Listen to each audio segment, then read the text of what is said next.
Aujourd'hui sur Marley's Movies, je vous parle de Lost River de Ryan Gosling.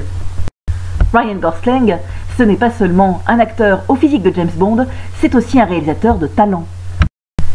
Je ne sais pas si vous connaissez la ville de Détroit, dans le Michigan, aux États-Unis. Généralement, quand les cinéastes filment les États-Unis, c'est plutôt New York, plutôt Los Angeles, mais jamais Détroit dans le Michigan. Un des rares cinéastes à avoir parlé du Michigan dans ses films, c'est Michael Moore, avec Roger et moi et The Big One.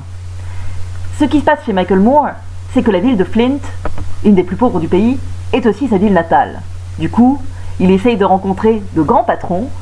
Celui de General Motors, c'est Roger, qu'il n'arrive jamais à rencontrer, et Phil Knight, celui de Nike, à qui il propose d'ouvrir une usine de chaussures à Flint, sans qu'il accepte. Pour être honnête, la ville de Détroit, depuis la crise des subprimes, ne donne pas vraiment envie de faire du cinéma. Ou alors du cinéma social, comme on l'aime tant à Cannes. Le film de Ryan Gosling a justement été sélectionné à Cannes dans la catégorie Un certain regard. Le héros de Lost River, c'est Bones, qui tente tant bien que mal de survivre dans sa ville sinistrée en revendant du cuivre. C'était aussi le cas du héros du Géant égoïste, sorti en 2013. Ce petit garçon de Bradford essayait de survivre en revendant du cuivre dans une espèce de trafic dont il était la victime.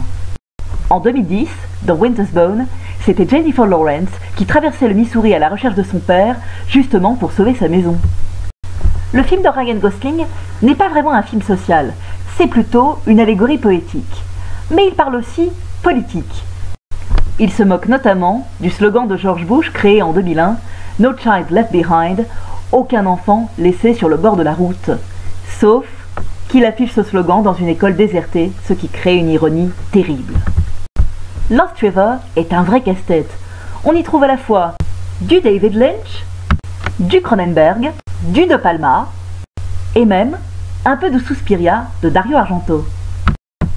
Sauf que, quand on pose à Ryan Gosling la question de ses inspirations, il parle des Goonies et de Brisby et le secret de Nîmes. Il se dit aussi inspiré du Grand Guignol, théâtre parisien macabre.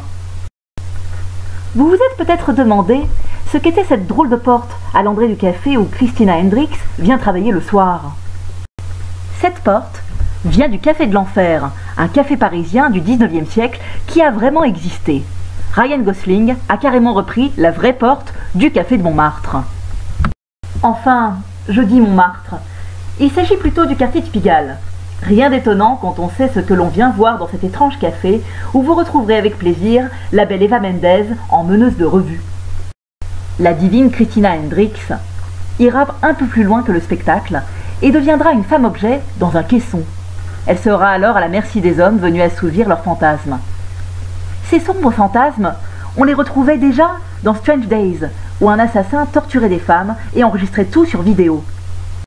Les fans de Vidéodrome penseront peut-être à la scène où James Wood torturait Deborah Harry dans le film de Cronenberg. Bref, Lost River est un film truffé de références, à la fois sombre et poétique, où vous retrouverez de merveilleux acteurs comme Saoirse Ronan et même Reda Kateb en chauffeur de taxi. Ryan Gosling a fait un film merveilleux qu'il faut vraiment découvrir en salle. Voilà, Marley's Movies, c'est fini pour aujourd'hui.